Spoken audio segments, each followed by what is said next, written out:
So this brings us to one of the few times where I tend to consistently use this really technical terminology. Generally, I'm not a fan of overly technical terminology, but I preserve this one, pivot schema, because it's a very precise concept. And I think it helps. It helps me in my planning, at least, to think about it in this very precise way, even though there are lots of approximations of ways that we can talk about this, and we'll look at the examples. But I find it helpful to really think of these as a technical term because they can seem kind of obvious, but the role that they play is so important, and it's because of their scientific role in language acquisition. So pivot schema, this is plural. These are um, chunks of language that carry a common form and function, but can be rearranged by a learner to create alternate meanings. All of us use pivot schema all the time. Everything about the way that we talk is built on pivot schema, just as all of our grammar is built on constructions. It's not something we consciously do, it's how language is designed, it's how language naturally evolves. But it's really helpful for teachers to capitalize on this because learners can use this to become far more proficient far more quickly than if they have to learn each word individually. So I like to think of pivot schema as the antidote to word lists. If you know me, you know that I hate word lists with an absolute passion because they're theme based, so they're not necessarily action based. I can't necessarily use them to do anything. They're hard to remember, that people waste a lot of time doing memorization, which isn't a good way to retain language that is learned. And they're out of context. So often the function of the forms that we're repeating isn't even clear to us, or it's contextual nuances. There's no way to communicate those through word lists. So I think the word list is the enemy of proficiency building language education, and pivot schema are the key to building proficiency through your language instruction. Pivot schema are how you get there. So I'm going to walk through a couple of examples. I'm starting with some Dakota examples because we've just been talking about the Dakota version of Life Jacket. And so I'm going to show you some actual examples from Life Jacket based on what I've been experimenting with there. But I'm a little concerned that those will be hard to grasp if you're not familiar with the Dakota language. And so I'm going to go ahead and end up with an English example that I hope will make it all click. So if you're struggling with these Dakota examples, please be patient. I'll pull it together with an English example, which I think would be too obvious for English speakers to just give on its own. But hopefully in combination, these will really clarify the idea of what are pivot schema and why are they so valuable for learners. And I say they're valuable for learners even though you are presumably primarily teachers, and I'm asking you to use them as teachers, but they are really a gift that you give to the learner. They are a Christmas present. They are a blessing. They are what makes everything go smoother for the learner.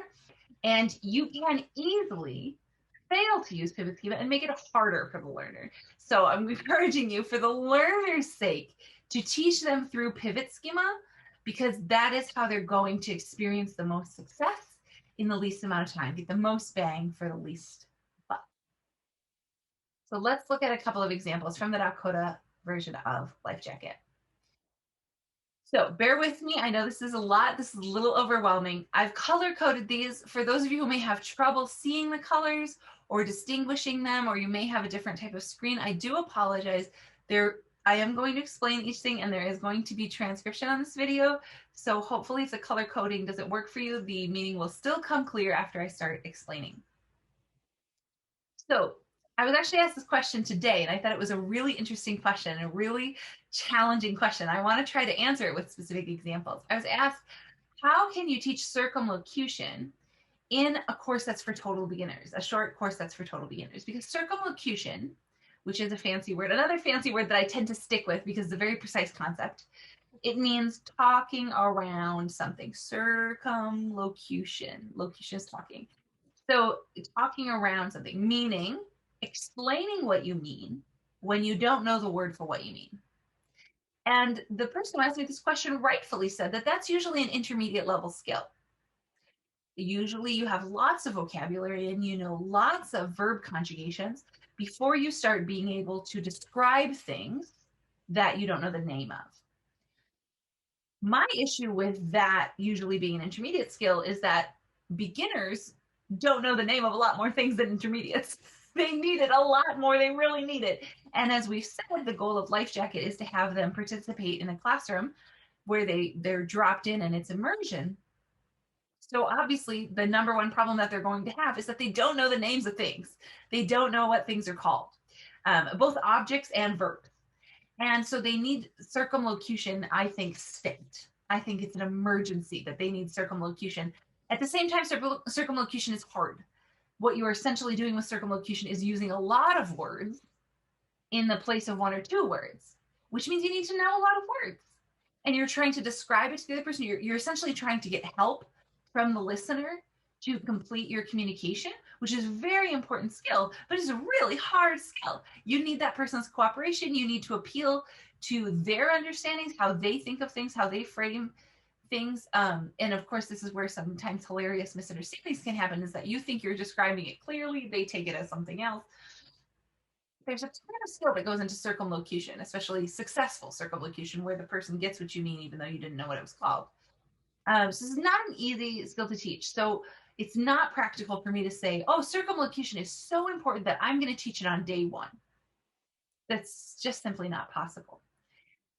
So we have to build up to it. But at the same time, I am trying to build up to it as rapidly as possible because I really want them to leave Life Jacket, this short course, with circumlocution skills that they can then apply when they are in the immersive PBLL environment. So here's a sequence. We'll do a couple of examples of how we get from I don't know a single word of this language, or I don't even know what language we're even learning, to I can talk around some things that I don't know what they're called. So this is an example of how we get from I don't know anything in the world about this language to I don't know the word chair, which I don't teach in Life Jacket, but it's important, right? I don't teach it. And also, it has a hard name in Dakota. In the case of Dakota, it's called Cha Kaya Kapi, which means the wood that they sit on, the wood that they sit on it. Cha Kaya Kapi. It's a big word. That's why I don't teach it in in Life Jacket, was because it's really hard to master. At the same time, it's something that they're going to need to express. And so they do actually get enough skills to express it and to ask for the word. So here's how we do that. So on the very first day that they come into the classroom, which you've already seen some footage of, they do the introduction. And remember I said I kept the introductions because of how useful the verb to be called is. And this is true in multiple languages. I am called Anka is the same verb in Dakota as what is this called? And so the very first lesson, they learn how to say Anka e makiapi. Dokere nichiapi he. Anka e makiapi. Dokere nichiapi he. And they go around, they ask each other a million times. Dokere nichiapi he. Dokere nichiapi he. Dokere nichiapi he. What's your name? What's your name? What's your name? And remember I said that's a little bit silly because once they're in a class together, they're in PBLL together, they're not going to be asking each other every day what your name is because they already learned that the first day it's done. I know. But I keep it in there because the next thing is they understand Dokere nichiapi. They understand Anka e makiapi. And then we start doing third person. So it's very clear it's clear from context what the function is. And so they introduce, Bob introduces himself to Susan. And then I say to Susan, I point at Bob and I say, Dokere chiapiha. And she knows immediately that I'm asking, what's his name? And then I teach her to say, Bob Echiapi. So we do that a lot. Emakiapi, Enichiapi, Echiapi, Echiapi, Echiapi, Echiapi. We do it a million times. So they learn Echiapi on that first and second day when they're practicing exchanging names, greetings and names. And then I start showing them that they can look at an object and say, Dokere chiapi he. And that comes along with another activity that we do on the first day, again on the first day, is that I teach them to hold something up, look puzzled, and say, Dakuha, Dakuha. Dakuhe. They get it right away what I'm doing. And of course, there is some known quantities that I can quickly use. Chapachuita is one. So I hold up chapachuita or whatever I've preloaded, and I say, "Hey, takuhe, takuhe," and they say, "Hey, chapachuita." So we learn that, and then I learned that you can also say, "Doke chiapi," and they can say, "Chapachuita et chiapi." So they know that "Hey, takuhe" is what is this? What's that? And then they remember we learned Wion and Wichashta, man and woman. So they have the cards and they're playing a game and they learn how to say, what is this? This is a man. Hey Dako he. Hey Wichashta. Hey Dako. What's this? So they've got the what from the first day.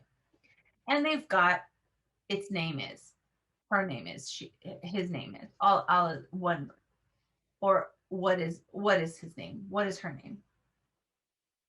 Um, in English, they're both what, but in Dakota, this is how. How is this called?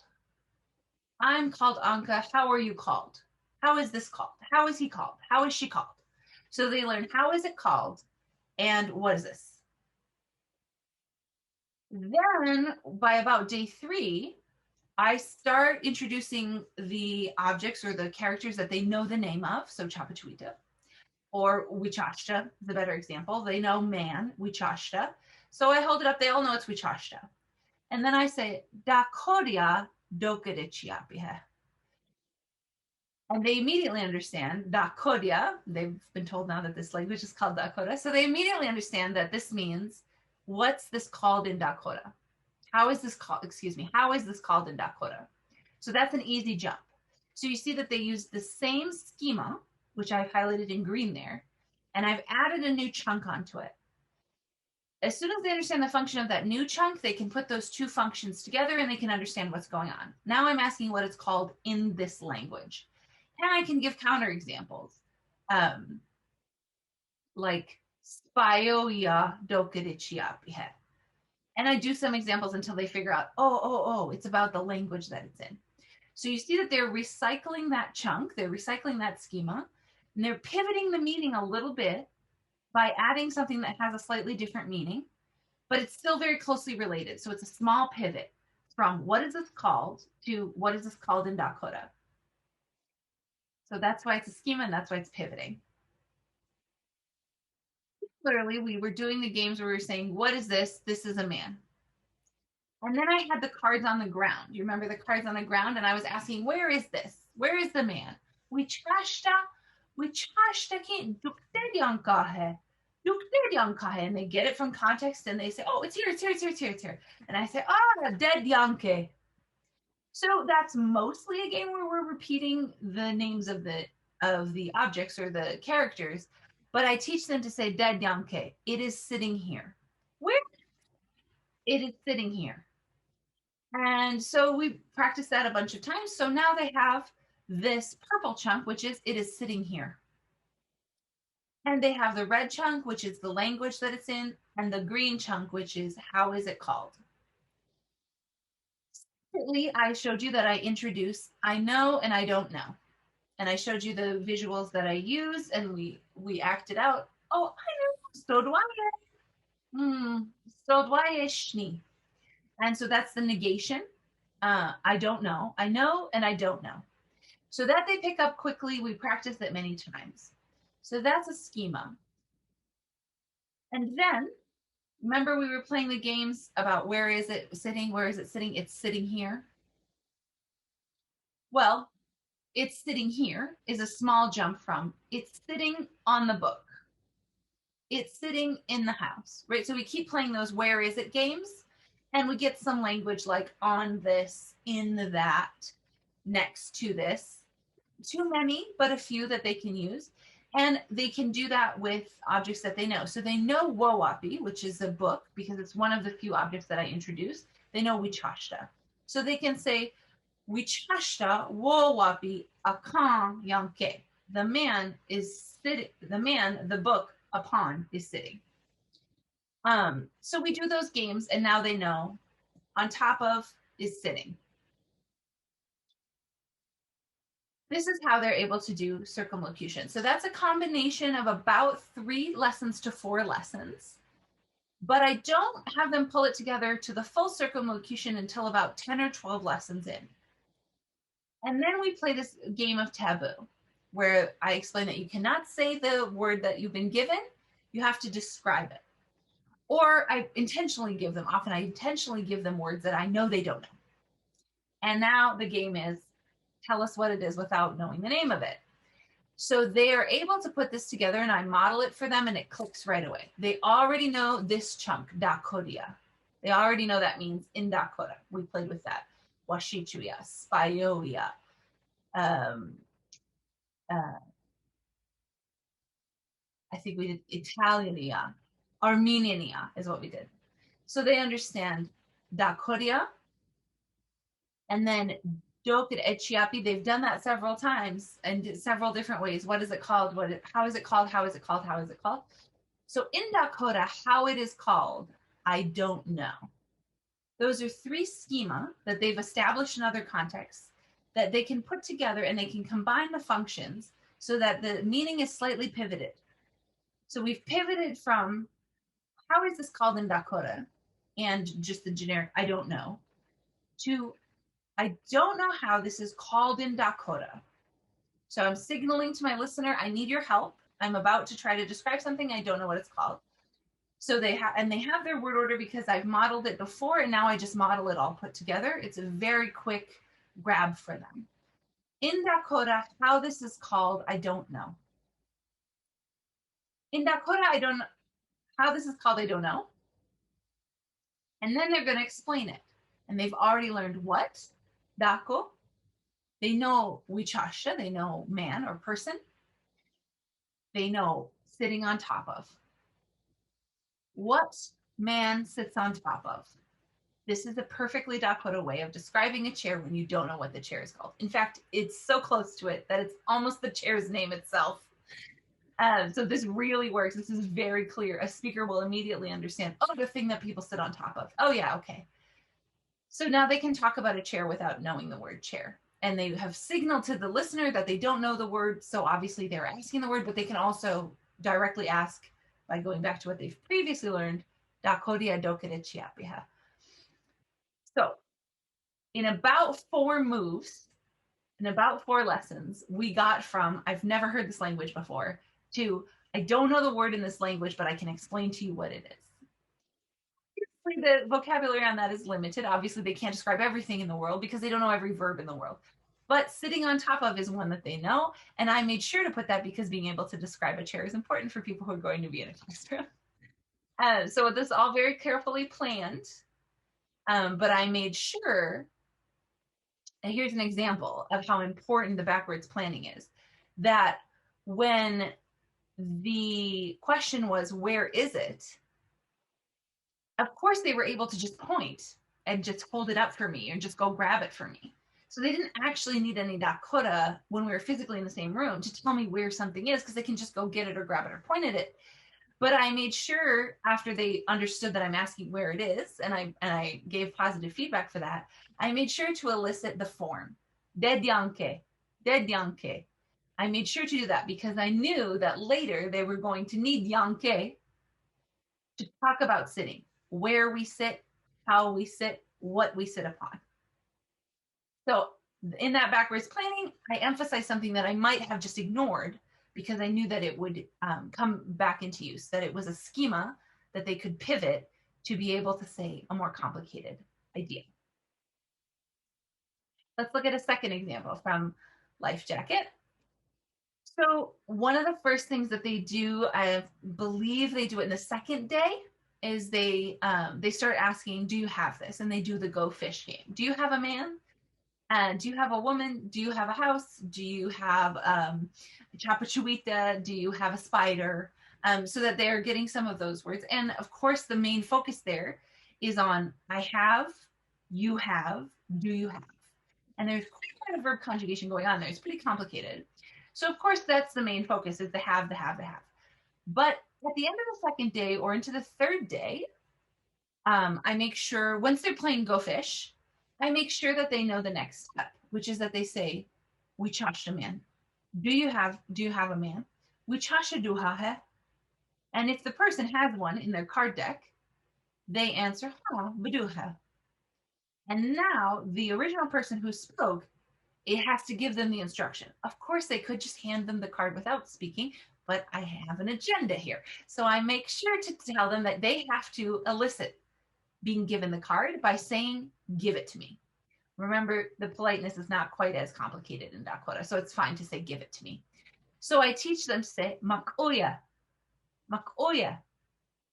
And so they're playing their game. They're saying, onktomi duhahe, ha baduhe, makoye. And we do this over and over. So they've learned that makoye means give it to me. We don't think too much about the fact that that's an imperative until a day or two later when we start playing a Simon Says game, which I've adapted for the culture. Simon Says game using a bunch of key verbs. And one of them is walk, mani.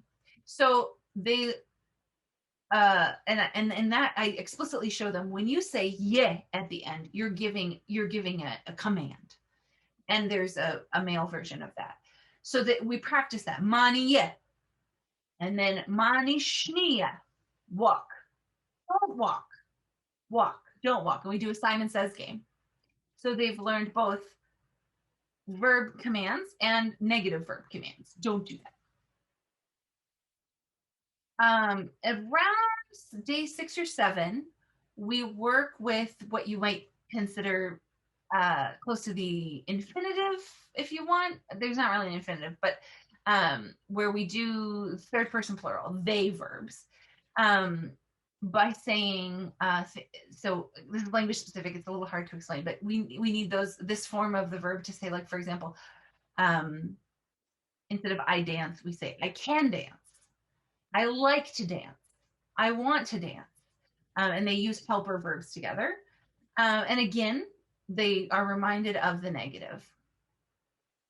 At that time, I ask them, is this correct or incorrect? Now, in this case, the phrase "this is correct" or "this isn't correct" can mean correct in the sense of accurate. Yes, it's true what you said, but it can also mean correct in terms of socially acceptable. So they learn that. So we look at people who can't walk and we say, this person can't walk. Is that correct? And they say, yes, it's correct. Or I say, this person can walk. And they say, that's not correct. So they play with, they recycle the schema that they know with a slight change. So that's an easy pivot from the walk command to these people walk. And then they learn the new schema, which is hachitushni. That's not correct. And they also, of course, they learn correct. So from there, it's not much of a jump to have them giving instructions to other people, telling other people how to behave in the classroom or in a Dakota cultural setting, for example. So there's an assignment where they actually read up a little bit on some taboos or some things that are forbidden or frowned upon in Dakota social context, and they give the instructions. So here, all they had to do was add in one word, which you saw us learn earlier, but it's new to this context, which is dead here. Mani shni, they already knew mani, walk, and don't, and ye from the command game, hechitushni, don't walk here. It's not correct. It's not acceptable. Don't walk here. It's not acceptable. There are certain spaces where it's not acceptable to walk. So you see that they were able to pivot the mani ye to mani shni. That's a small pivot. Walk, don't walk. That's a small pivot. And then, and to mani shni ye, when they had learned the imperative, don't walk. That was a couple of very small pivots, very easy to do. They brought in the schema of dead here, which they learned from, it is sitting here, dead yanke, which we saw in the previous slide. And then this new schema that I introduced later on, which is, it is not correct. It is correct, it is not correct. So once they got that from context, they're able to combine those in order to shift the meaning. So it goes from, instead of saying you guessed the wrong answer or what you're saying is not true, it goes to don't do that. It's not acceptable. So that's a bunch of small pivots from the original meaning into a really distinct meaning, very different from give me the card. But you can see how it was built up over only a couple of lessons to give them this pretty sophisticated ability, which is telling other people how to act. And let's wrap up with an English example. So I want to show you, and I specifically made this of a higher level just to show you that this continues to happen even when learners have lots of language. They still use pivot schema, and we use it also in our mind. It's just that we process it so quickly that we often don't realize that that's what we're doing. Um, so, of course, all beginners learn thank you in English, but thank you, I appreciate it, is pretty advanced compared to that. So it's more something that you would learn at a higher beginner or a low intermediate level. Thank you, I appreciate it. So it's a variation on the thank you that you know. You know the schema thank you, and now we pivot it in a more advanced way, harder way to grasp. And we teach you to say thank you, I appreciate it. That's a variation, slightly different meaning, using meanings that you've heard before. Now we pivoted again a little bit, and we do some exercises where we talk about people and we talk about what we appreciate about them. So I appreciate her hard work. So in this, the phrase hard work came up. Someone is a hard worker. They do hard work. They work hard. We worked on that schema. So that's something positive that someone does. Therefore, I appreciate it. And we talk about how the schema, I appreciate blank. So it seems like it's just about the word appreciate, but actually the schema here is blank appreciate blank. Person appreciate something. I appreciate our hard work, or I appreciate you, or he appreciates her effort. So we work with that schema. And then, of course, from hard work comes, we learn about this idiom, which is a little bit funny, and we talk about why it's funny. We talk about why it's a bit of a play on words. So we've learned about hard work. So we learn about, are you working hard or hardly working?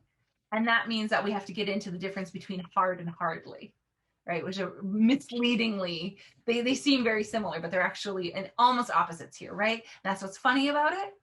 So we explore that because hard work came up. So now they're familiar with hardly as almost an antonym. And so then we can get to this very advanced, very eloquent sentence when we talk about something more advanced. I use this in a science context, but it can also come up in, we do a project around interior decorating, for example. So I hardly appreciated the difference. Gorgeous sentence, quite advanced, right? I hardly appreciated the difference. Of course, there's other ways to say this, like I had a beginner who would often say, those same, and then got to the point where he would say, those look same. That's good. That's a little pivot there, right? We're getting, and the meaning comes across. But this is really an advanced way of saying I hardly appreciated the difference. So I appreciate blank is still the main schema there. They've pivoted it a little bit with hardly, so it's nearly negated. And then, of course, the object, the content, which in this case is the difference or whatever we want to say. I hardly appreciated the new drapes, for example. So we've taken it from something relatively basic through a few pivots to something pretty eloquent. And this is actually the type of progression that we see when we're really working on academic writing, is that we teach those key chunks, those key schema, and then we help students to pivot them so that they're not repeating the same chunks over and over such that their writing becomes boring and just intolerable. But they do see how those, what role those chunks play. And that also, I think you're picking up on, helps you to narrow down the words you don't know or what you might be missing. So if you understood everything about the final construction, except for hardly, you'd know what you needed to look up to check whether that's an affirmative, a negative, whether that's an adjective of how it happened, what an adverb of how it happened, excuse me. How does that affect the sentence? So you'd still get mostly what happened in the sentence, but you'd need that detail. What does this hardly mean? And that's really where academic reading and writing is for your high intermediates. So I hope this has been helpful in illustrating what pivot schema are and why they are you and your learner's best friend. And you're basically always trying to backwards plan to give them a maximum of schema that they can do pivoting to get a maximum of meanings and reach to the highest level of communication skill possible in a short amount of time.